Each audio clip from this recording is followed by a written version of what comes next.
Hello there.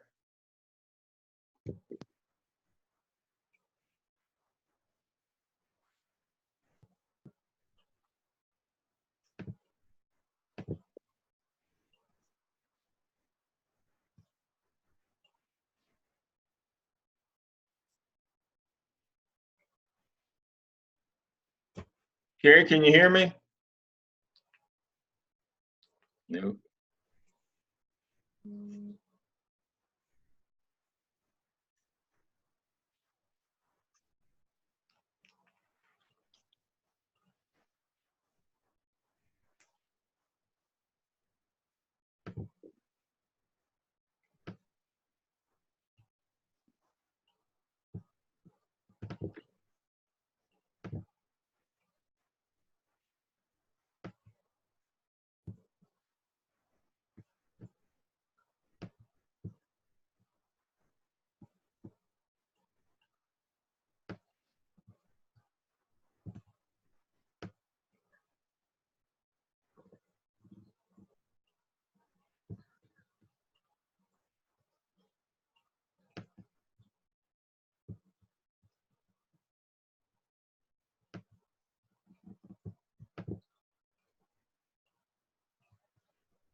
All right. Can y'all hear me? Yes? All right. Thank you, Lon. All right. There's Jennifer. Make sure my speakers are turned all the way up. There's Dr. Barnes. Dr. Barnes, can you hear me?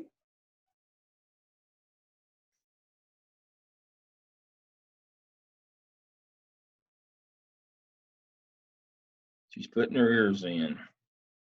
All right, how are you doing? Very well. How about yourself? Good. Good, Good. What's going on in Charlotte? good. I'm trying to make it till Thanksgiving break without any other issues.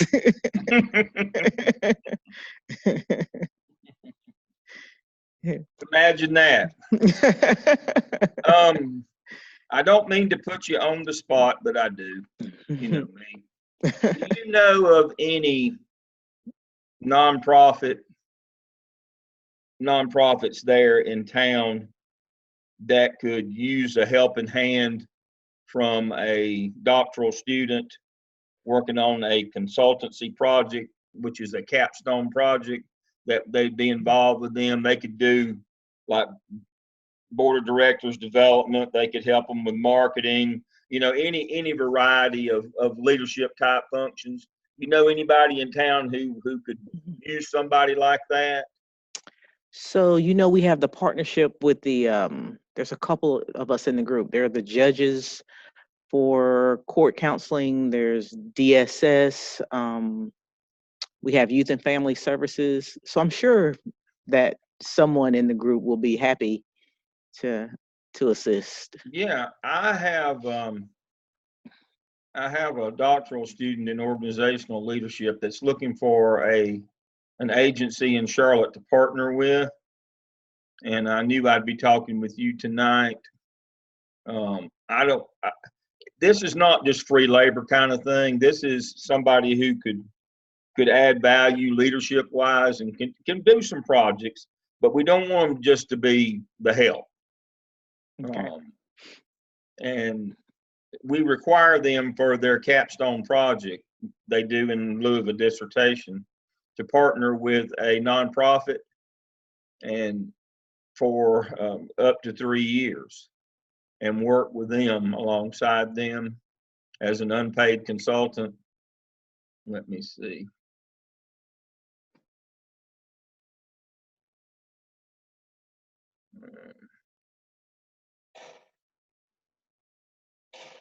So I'm going to give her your name and CMS email. So don't be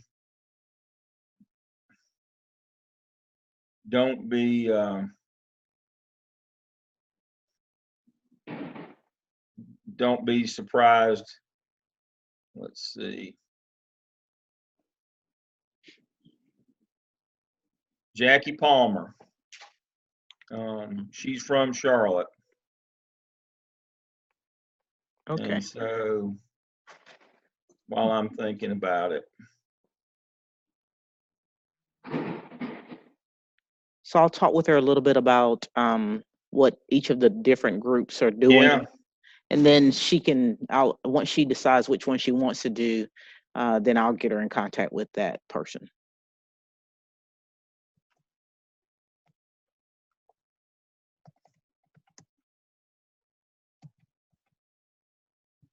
I don't know if she wants to work with the judges. They're a little, with the raise the age, it's a bit much for them. So they're pulling as many people as they can for different things. Yeah.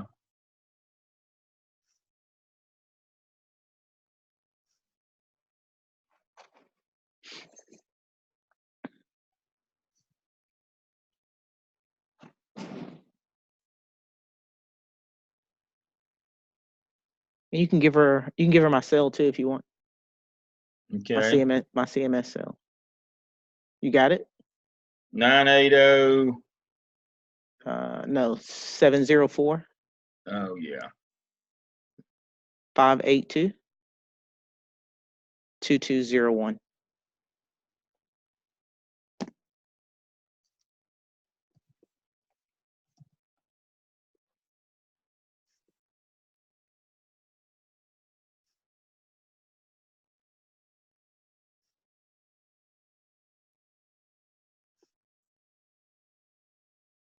All right.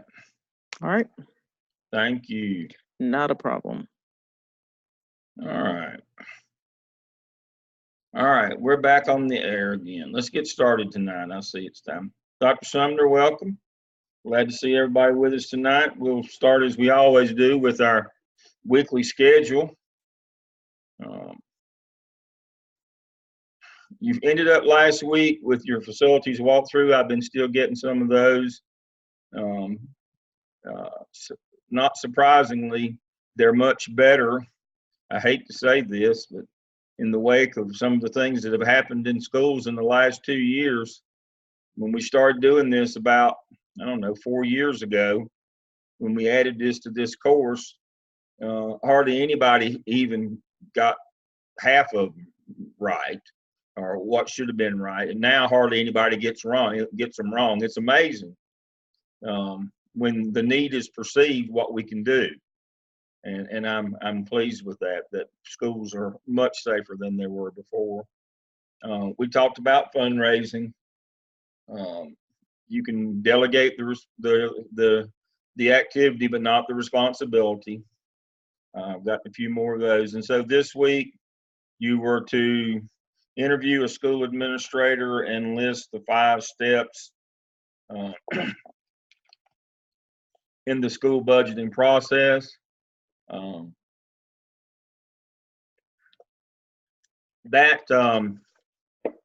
me turn my video back on. I've got that now. And what I've been responding to those is 2 things. Somehow in that 5-step process to developing the budget, there's got to be a link back to the school improvement plan. I mean, you've got to put your money where your mouth is. We talked about it before, the triangle.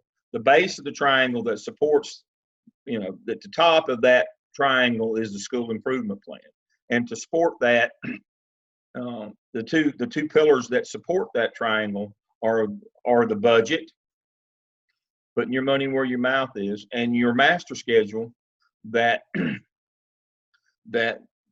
sets you up for success in those activities for that school improvement plan. We've been working this entire semester on the OMA, which is about the schedule, how to build a legal master schedule that's not only legal, but that will work with your school and work for your school, and work for student success.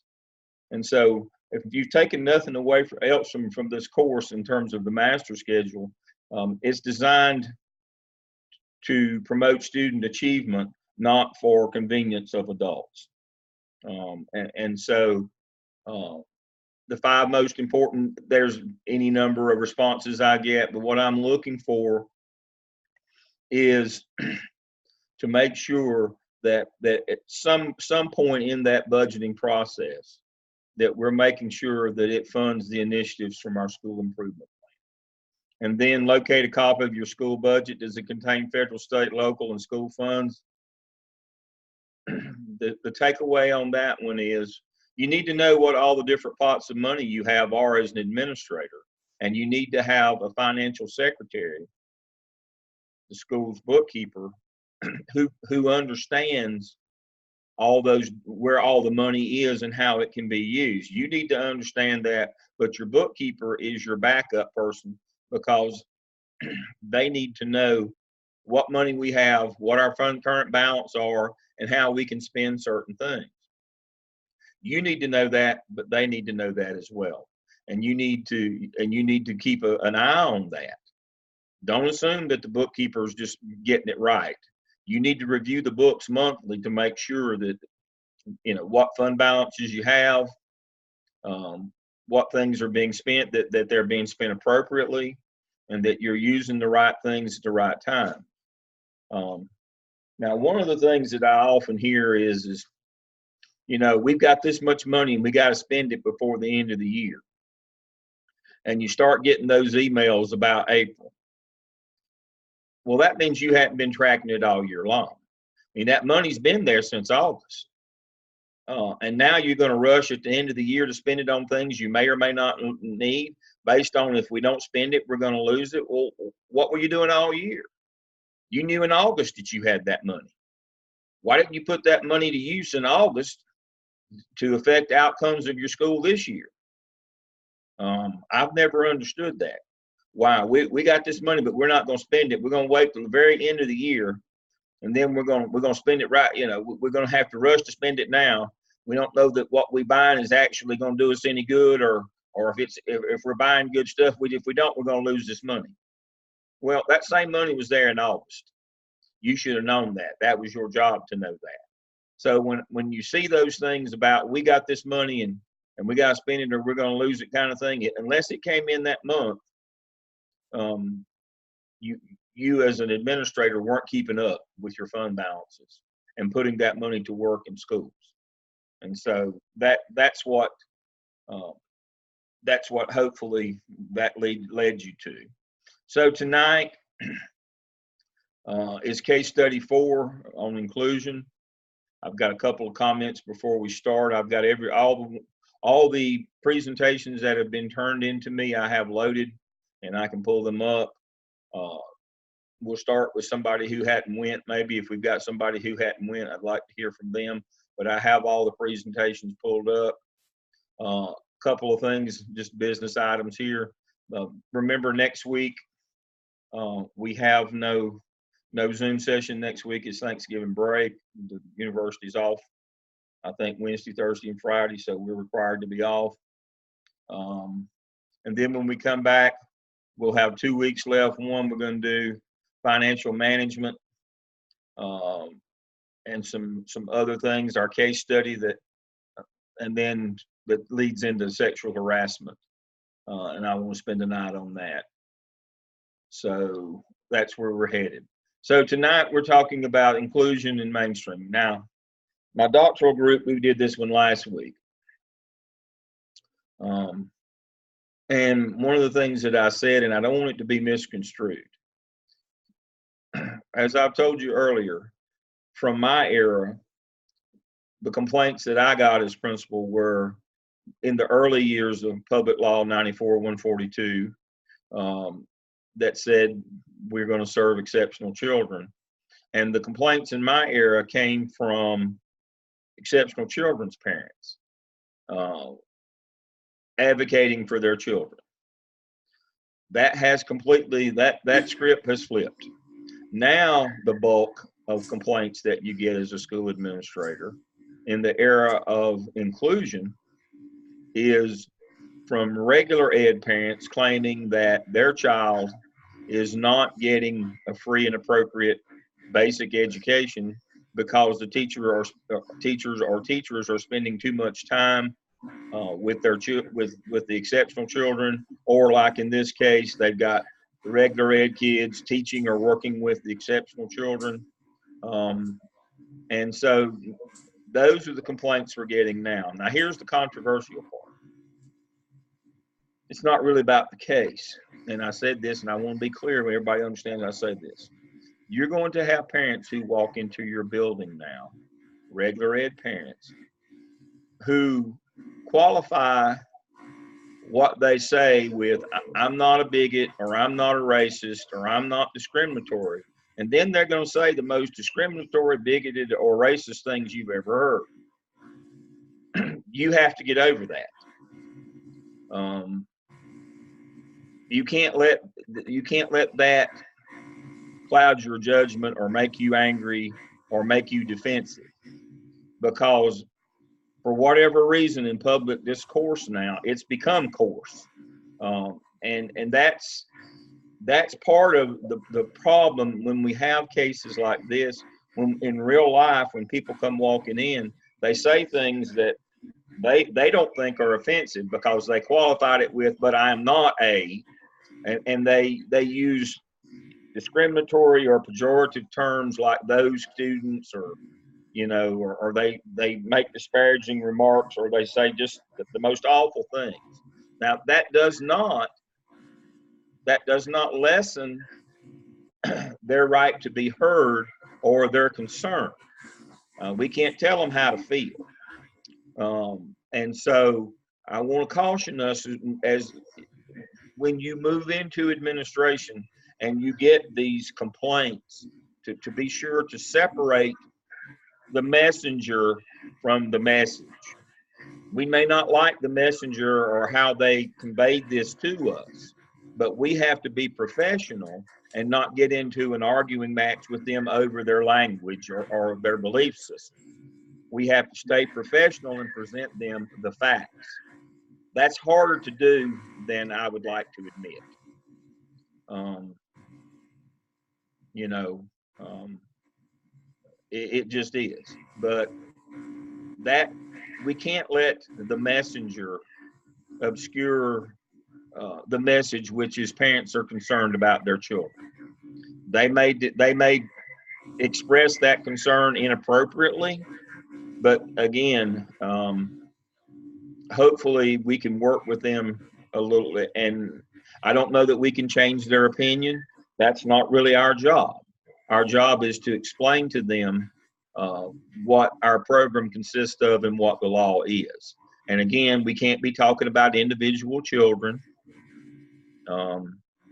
You know, I've told you the story about when we first moved to accountability and we started doing heterogeneous mixing of classes for the first time ever in elementary school. When I went to school, we ability grouped by class, and you stayed in that class all day. What we commonly refer to as the bluebirds, the robins, and the buzzards. And so one of the first things that we did in the early 90s, about 1990 or 91, when we went for performance-based accountability, I was an elementary principal, and the first thing we did as a policy across the district is we stopped ability group, and we did low, medium, and high in each class. I never will forget, and I probably told you the story, one of the first calls I got was from a mother wanting to know why her kid was in the dumb class. Her kid had always been in the smart class. Why was he now in the dumb class? And I said, well, ma'am, your kid's not in the dumb class. She said, oh, don't tell me that. So Jimmy's in that class, and everybody knows Jimmy's an idiot. So he was kind of the bell cow. If your kid was in class with Jimmy, you knew your kid was in the lowest group. But you can't, that's absolutely a true story. And parents will say things like that, but you can't get in a discussion of, how they phrased their message, or you can't talk about Jimmy. Or parents now will complain that, that they've got a Jimmy in their class that's holding the class back. Well, you can't, remember, because of FERPA, we can't talk about other people's children, but we also can't ignore their concerns simply because they express them in an inappropriate way. So I wanted to make sure that I clarified that to begin with. And that's going to be one of your biggest challenges when you're dealing with a problem like this tonight, that we've got tonight in this case study, is how do we deal with these parents? And even sometimes when their behavior is not what we want. All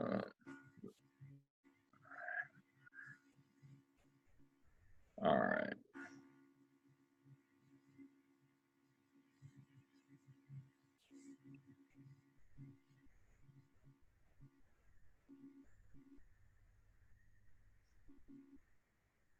All right, so here are our questions. How might the principal approach this in future meetings with teachers? Is it necessary to choose one approach over the other? What is the path Eugenia and the principal should take? Is one point of view more correct than others, and why? What kind of collaboration children's family might the principal and teachers propose in order to improve the inclusive education program, encourage an appreciation for diversity, and stimulate the learning of all the students at the school? As an expert in the area of learning and evaluation, what might Ishmael, the technical coordinator, do to integrate and create some harmony out of the differences of opinion among the teachers? What actions might Sylvia take with the families of the children in question in order to learn and share the achievements experience they observe? That's the teacher in the classroom. Now, before we get started, I want to make sure I clarify this point as well. As I read through all of your presentations, many of you said, well, the first thing a teacher ought to do is do some walkthroughs or go see what's going on in the classroom. That kind of assumes past the problem. The initial problem in this case is that the principal doesn't know what's going on in the classroom. You folks are too kind. You need to call out that lack of competence up front. At no time should a parent be able to walk into the building where you're principal and complain about how a teacher conducts their class and you not have any idea what they're talking about. That's on you. That they're complaining about what's going on in Eugenia's class and you don't know, or Sylvia's class and you don't know, tells me that you aren't. That means you aren't supervising instruction. If you don't know. And so the central problem in this case, to begin with, is the principal has no idea what's going on in the rooms. Now, if you don't have any idea, how do you know that the teachers are implementing the inclusion model with fidelity? You don't know. Anything could be going on in there. And so that speaks to staff development as well. Are you doing staff development? Are you following up to make sure that they're doing what you ask them to do? So there starts our first problem. I want to make sure that we frame this now. Assuming that we now know what's going on in the room, where are we going to go from there? But that starts our problem tonight is we don't know what's going on. And that's inadequate supervision of instruction. That's in your contract. It's in Public Law 115C288. You have to supervise instruction and work with teachers to improve their instruction. We've already read through those. We know that that's a legal requirement. So I would pose the question to you: is this principal fulfilling their legal obligation under 115C288 to supervise instruction and to work with teachers to improve their instruction? That's what the law says. Is that happening in this case? Carrie's shaking her head no. Carrie's absolutely right. See, that's why this is a law case. You say, well, Dale, this is more of a special ed case, exceptional children's case. How come this got? Well, it starts out with a violation of the law, and then and this is the perfect example. When you don't follow the law, what happens? It gets out of control. It gets out of hand. If the principal had been following the legally mandated duties and responsibilities of the principal, I suspect none of this would have ever happened. But because she didn't, this is what we've devolved into. It never goes well. All right, so who hasn't been before and wants to go first? Don't everybody talk at once. Let's see, who have I got voted here? Crystal, Shakonda, Atlas, Tynika, and Levi. Levi, you're there. You want to kick us off? Yeah, sure. I can kick us off. That'd be no problem. All right. So, how might the principal approach this in future meetings with teachers? Is it necessary to choose one approach over the other? So, with everything, it's student by student and case by case. So, it's an inclusion versus mainstreaming idea here. So, after reviewing the PowerPoint that you put out, this is more of an inclusion approach of having these students in the classroom. That's correct. Whereas mainstreaming is more where they earn their way into the classroom, and the baseline is they start separate, but they try to work their way towards it. Whereas this is, we're going to try to keep them in the least restrictive environment and keep them in the classroom at all costs. That's why we reviewed that PowerPoint, so that it would help you to understand this case. That's exactly right. You've hit on the nail on the head. Great job. What is the path that she should take? So I kind of think, I'm a fifth grade teacher, and so I think of this, my viewpoint is kind of elementary. So I think of, the first thing is we need to review the IEPs and service time and see, what is with inclusion. In my classroom, the EC teacher is pushing in with and should be there to offer services as well to these students in the first place. And instead of partner up the smartest kid in the room with the dumbest kid in the room and hoping that they just, drag them through the mud and get them to the finish line. That's not a good plan. Yeah. And the next thing is if you, and again, I'm doing some extrapolating here because of some ambiguity, some gray areas on some things here, but ensuring that the instruction is on grade level, because if you've got all the class struggling, are you truly teaching the standards and are they developmentally appropriate? that's the first thing. Well, then you go to look at, okay, if you've got so many students struggling, these students struggling, instead of just partnering them up with smart kids and dragging them through the mud, we need to look at pre-referral interventions and early intervening services. And hopefully that can prevent us getting to, because that's the idea behind them, is to prevent us from getting to the IEP process. That's why those are in place. But then you then start the MTSS process of tier 2 and tier 3 plans, Right. and then and go that route. Now, as far as the smart, the smart kids in this case, it's a non-negotiable through my county that we pull small groups and you have differentiation through that. And so these struggling students should be getting differentiated instruction, just like the high students and whatever the case may be. And so there's not a ton of time where they are together because you should be pulling small groups. And then lastly, if there are so many smart kids that are just, since we've kind of sorted out the issues of the what to do with the struggling students, the high students should be getting the differentiation, but also making sure they're getting their adequate service time through AIG. That's correct. Flexible grouping. And that's what I was referring to. When I started out as a principal, we didn't do flexible grouping. We grouped them by teacher, by ability. We stopped doing that and we started putting a random distribution of abilities in the same class.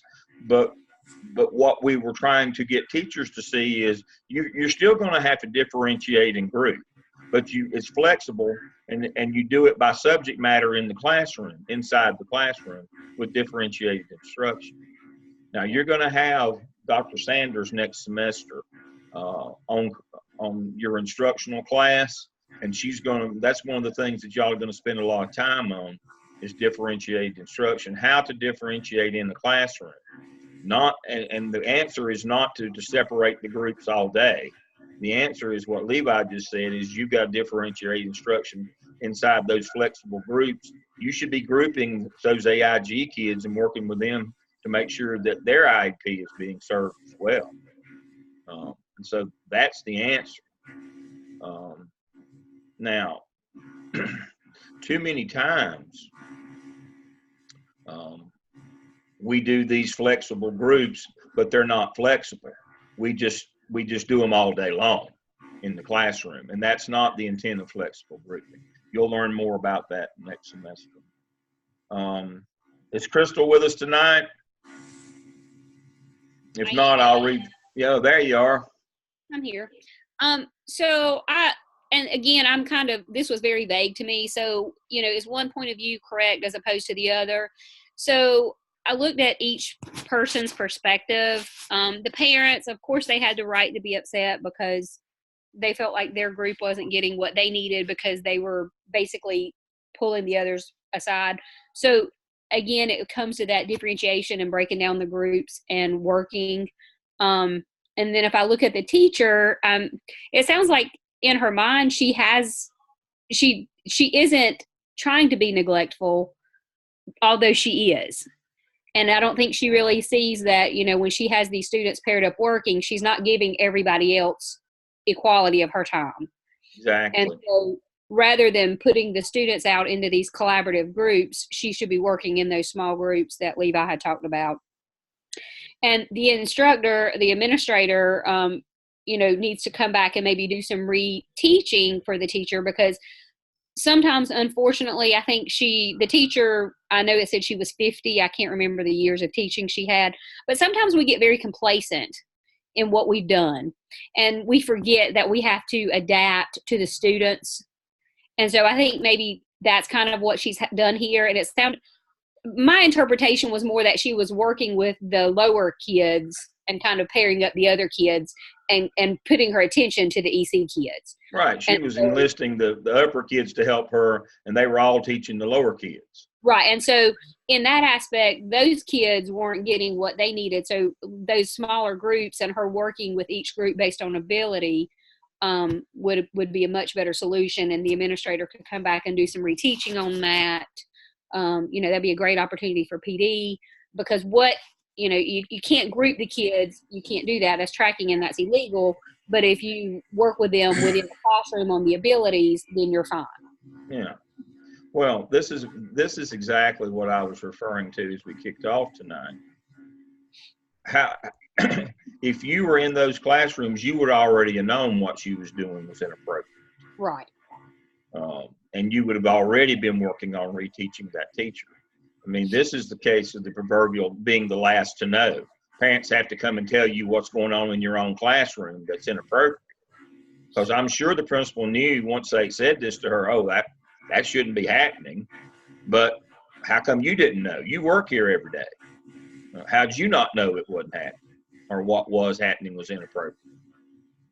So absolutely, you're gonna have to do some PD with this teacher. But I suspect this is not the only teacher you're gonna have to do some PD with. Yeah, I mean, it's chances are if she's doing it, everybody else is. Exactly. Is Shakonda with us tonight?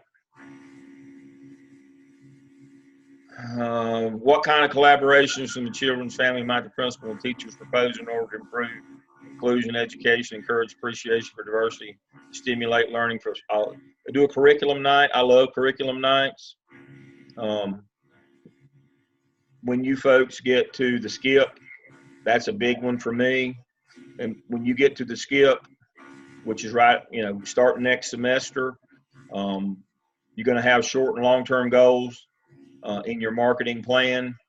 Your short-term goals are to connect and communicate with parents. Your long-term goal is then is events at your school, not ball games or talent show, to get parents to come in, and so you can help them help their child. Curriculum night's one of the biggest. I think that's my favorite. Family reading night, family math night. You folks are going to learn how to kind of put that together next semester. But that's absolutely my favorite. Data reveal, absolutely. That's part of those nights where you talk about here's where we are and here's where we need to be, and here's how we can get there. The skip is all about help us as school personnel help you help your child. That's what the skip is all about. We're going to work, that's going to be what you're going to spend your time on next semester, is learning how to look at your school administration, what they're doing, look at gaps in communication with your parents, gaps in communication, and short term, shore those gaps up so you can communicate and get them hooked. And then once you get them hooked and can get them in the building, do something with them. Help us help your child. I love curriculum nights. Is Tynika with us? As an expert in the area of learning and evaluation, what might Ishmael, the technology coordinator, do to integrate and create some harmony out of the differences of opinion among the teachers? Start with law and policy, explaining the expectations in pedagogy, non-negotiables, ensure service time and IEPs are being adhered to, recognize with teachers there are multiple ways of reaching within the classroom, children within the classroom. Instructional methods such as high-low pairings are great, but one strategy cannot be the end-all be-all. How teachers hold a collaboration of ideas session, plan to create more team approach in the education process. That's your PLCs. Work on that inside of those. You have a person. Your technical coordinator is what we would generally call a curriculum coordinator or specialist. That person can spearhead your staff development and be hands-on with your teachers, working with them to improve their instruction. That's what their job is. And then is Atlas with us? Okay, what actions might Sylvia take with the families of the children in question in order to learn and share the achievements they've observed? Sit with the families and explain what she's been doing. However, as a teacher, she can't always just help the students in need. It's okay to get other students, but that is what inclusion in separate setting or support is. She could have an academic support teacher in the classroom to help her. Good teachers always try to meet the needs of all students. Sylvia needs to meet requirements for all students. So, yeah, I was just saying, are you there? Yes. Hey, on my cell phone, so it's kind of blurry. So on here, I kind of went off that PowerPoint, but Yes. being a high school teacher, it's different than elementary. But with our classes, like when we teach, first of all, like our principal always walks through. You know, they'll do a drop in and see what's going on. It's like that. But with high school, like my class, what I teach, I can have so many different students in my, it's such a big diversity with 504s, IEPs, standards, honors, and I have at least 5 different groups.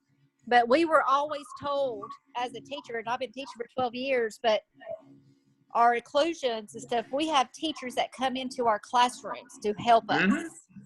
So that's one thing that teacher should have done. And that way, if you have an inclusion teacher in there, or team up with other teachers, like usually elementary classes, now just tell me if I'm wrong, but they should be, they have teams.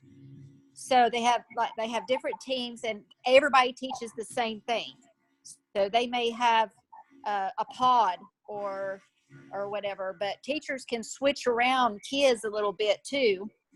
I mean, there's nothing wrong with grouping kids with other kids, but it can't be all the time. Like, you know, I wrote something on there and I can't hardly see it through my thing, but co-teaching. I wrote down co-teaching, team teaching, peer partners, teaching stations, you know, be present. And then also literacy coaches, like having some coaches come in from central office to help with differentiation and stuff. Right. Yeah. Now in the because I know high school is a little bit different, but with the parents' involvement, like parents need to know what's going on too, because that's why you have lesson plans. So you have your lesson plans, you have a website, parents can go in and see what you guys are doing. We're supposed to have them out there for parents to see and stuff like that. So at an elementary level, parents are allowed to walk around and see, but high school's a little bit different. Yeah. But yeah, I mean, parent involvement, but at this case, as a teacher that's been there for a long time, she should have known to dot the I's and cross the T's. Yes, and you're right. You should have in the inclusion model. You'll have an inclusion teacher that comes in and helps you. But most of the identification goes on in the early grades. But these kids don't place out of exceptional children. They still have to be served in high school as well. And so. So these lessons that you learn are not just for elementary teachers. They have to be carried through all the way through. All the way through, yes. Yeah. And so, but yeah, the teachers need to be aware of what resources are available. Excellent job on this one. Let's see who we've got. Let's see.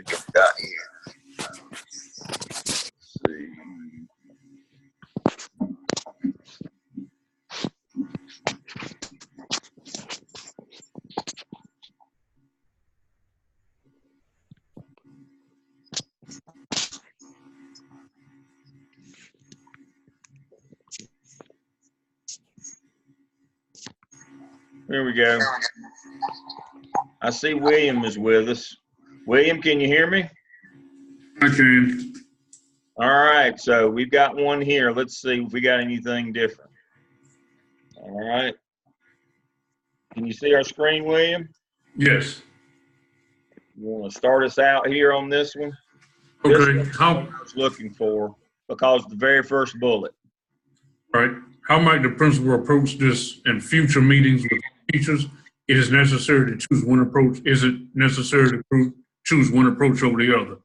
And we had conduct classroom walkthrough observations to determine how the instructional inclusion process of EC students is carried out in the classroom setting, and note differentiated instruction for non-EC students. All right, let me stop you right there. See, this again, this is my pet peeve. Obviously, you need to do this, but you should have done this before a parent ever came and complained. This, as Atlas just said, her administrators even in high school walk through regularly. How is it that a parent comes in and complains about classroom instruction and you don't have any ideas of what's going on in the classroom? And so I've interrupted William, but again, that's kind of my pet peeve. If you don't know, I mean, that's all they're paying you to do is know what's going on in the rooms. If you're not doing that, if you're not doing what we paid you for as an administrator, what were you doing that kept you from doing that? And if I'm your supervisor of that principal, then I'm going to find, I'll help you with time management. I'll make it so that you have plenty of times on your hands, because you won't be working for us. But if you need me to help you with that, I'm just so busy I can't get in the classroom, then I'll sit down and help you with that as well. Here's some things that you're doing that are not what you're being paid for or not important.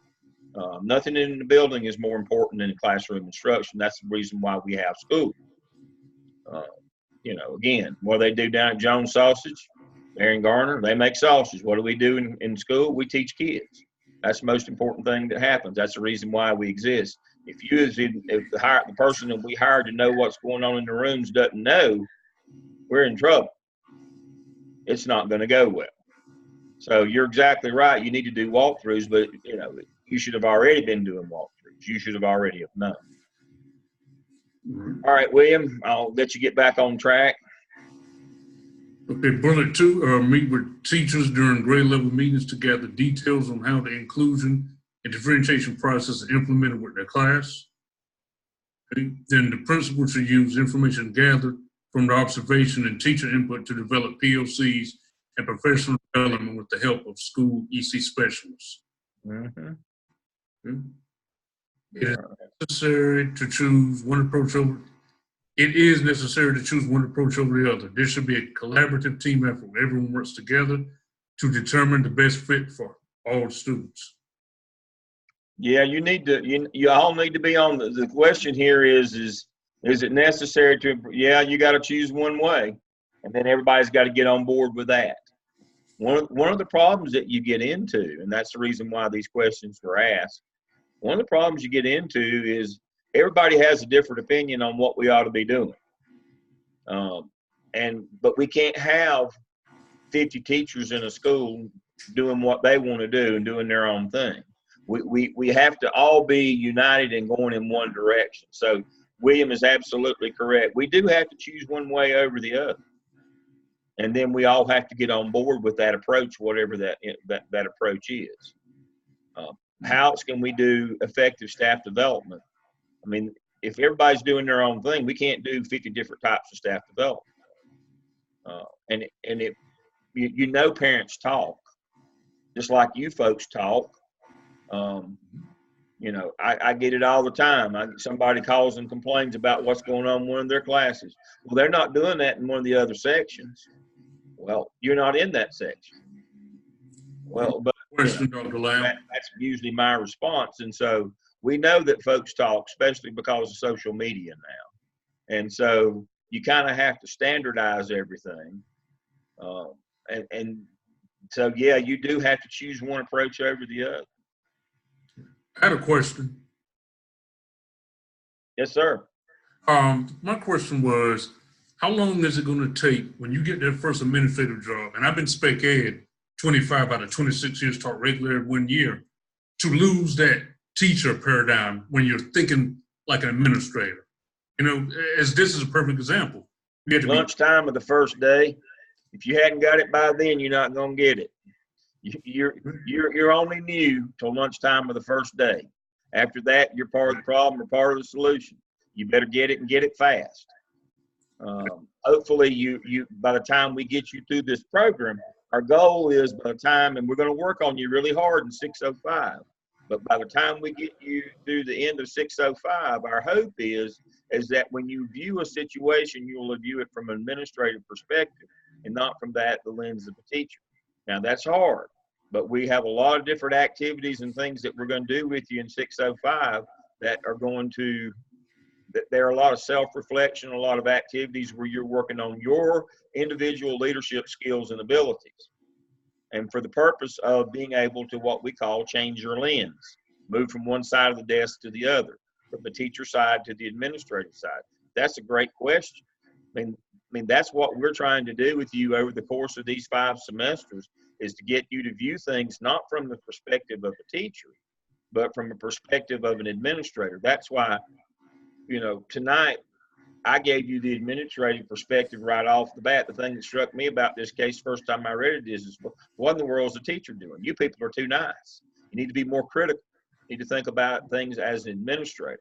You need to call people out when they aren't doing their job. That's your job. You don't have to be rude about it, but you have to have critical conversations with people. One of the things that I was approached about this week at Gardner-Webb University is, would I be willing to run some workshops? What? Would I be willing to run some workshops for people at initial supervisory level to teach them how to have critical conversations with the people that they supervise about fulfilling their job requirements? And I was like, well, yeah, I'd be glad to do that. But nobody's ever said anything. No, we hadn't. You know, I said, well, then, so you're asking people to supervise people and to improve instruction, but you've not taught them how to go about doing that. No.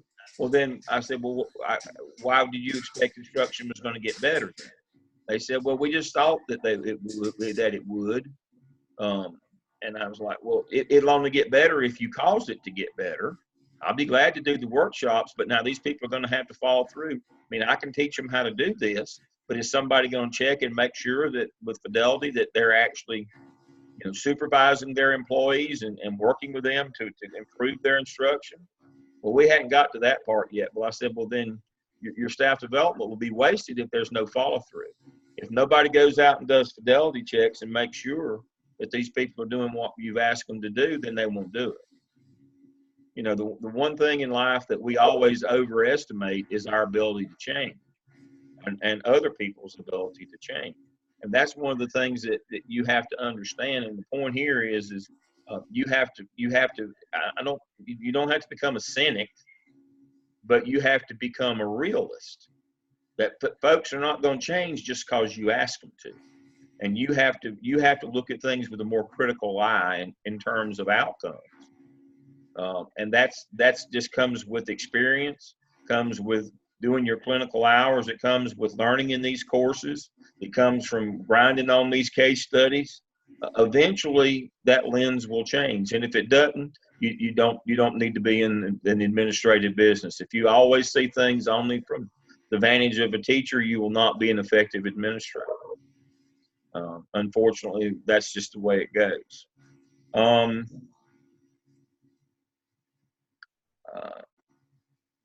So that was what I wanted to point out from this particular slide. I think the rest of it is pretty much what we've already covered.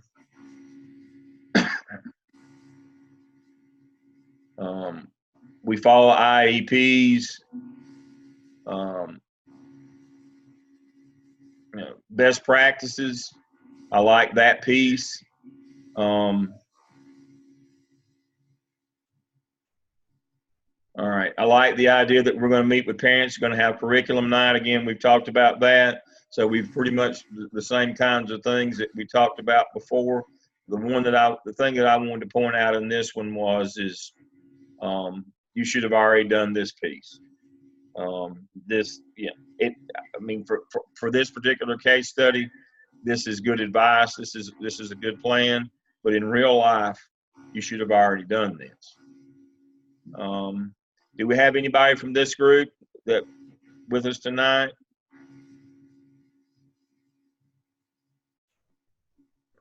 No, Audrey, Linwood, Garrett, Mara, or Chelsea. All right, this one, those who advocate for inclusion make the following points.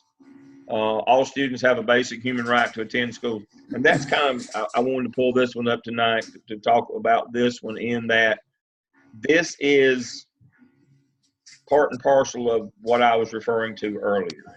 You're going to have people who come into your building who are going to say to you, that kid doesn't need to be in school. he doesn't need to be in this classroom, or he doesn't need to be in school, or she needs to be somewhere else, or you need to put them back in self-contained, or any, fill in the blank with any awful statement, that they might make to you. You might not like how they express it, but again, it's your job to work with them to hopefully get them to see a different point of view. That's going to be hard, because they're not, many of the people who come in and complain again are going to say things that are just awful. I mean, they're just terrible things to say. But you can't be mad at you cannot like the messenger, but the message, you have to work with those parents just as the same as you would any other parent. And that's really hard to do. But again, what you've got to convince them of is all students have a basic human right to attend schools with their peers. This is a legal thing. And so what you may have to do with those people is to explain the law, that this started, Public Law 94-142, this child has the right to be here, and they have the right to be in the least restrictive environment. And you may have to explain those things to them. And then you may have to explain our school district has adopted an inclusion model. It's used statewide. And this is how it works. Now, we'll talk about what goes on inside the room, but we can't talk about whether that student has the right to be in that room or not. We'll talk about the content of the instruction, the quality, the format, the differentiated, the flexible groups. We can talk about those things, but we can't enter into an argument about whether the kid has the right to be there or not, or whether the efficacy of the inclusion model versus the mainstream model where kids are self-contained part of the day. And so these are some of the notes that you would have to, this is what you would have to explain to parents. That's why I love this slide. This is what you're going to have to convey. Not only do you need to know this as a potential administrator or as an emerging administrator, this is what you have to share with parents as well.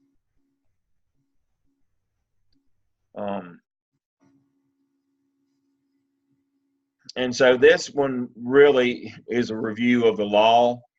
We've already covered these things, but that's what I like about this presentation tonight. This is an excellent job. This is more of how you would handle that parent. These are the things that you would say to them. And so that's what I gleaned from this one tonight. This one also sets it up again. And brings IDA into it as well, and explains the IEP process.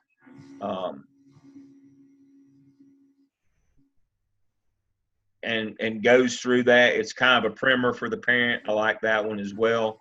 Again, an excellent job. Let's see what else I've got here. This one, let's see.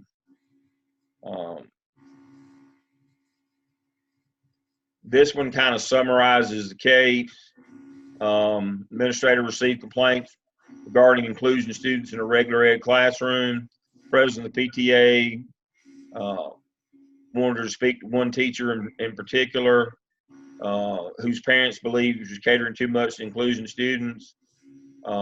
Their children were being required to teach them. Of course, that's inappropriate. Upon investigation, it was discovered that teachers were dividing their beliefs about inclusion. That means that we've not done a good job with sharing the vision and mission. We've not done a good job with professional development. And you've got two different groups, and it goes back to the slide that I showed you. And this one points out the problem that if you don't set forth clear expectations as an administrator, this is what we're doing. This is why we're doing it. This is not optional. You don't get to decide, well, I preferred the other way. This is what we're going to do, and our staff development is going to be in that vein. But that I'm going to come to your classroom and I'm going to check to make sure that this is what you're doing. Got a little bit of time left. I don't watch much TV, but I was on TV the other night. And I happened by the movie. It's several years old now, School of Rock, about the substitute teacher who came in and He pulled the ruse for a whole year where instead of teaching what he was supposed to be teaching in class, he taught them music and turned them into a rock band. And it's a fun movie, and you know, enjoy seeing it. The problem with that is people believe that that's possible in public education. They believe it's possible in school, that administrators are dumb and don't know what's going on. Cases like this bring back to the forefront that you better know what's going on in the rooms. There should be no way that secretly we're having rock band all day, every day, School of Rock. You should be knowing what's going on. But there are people in the general public who think that that's possible. And sometimes, unfortunately, it might be if we don't do instruction of supervision of instruction. So my charge to you is besides all the laws of exceptional children and IDEA that we've already covered, this case is more about you as a principal are legally required to monitor, supervise, and improve instruction.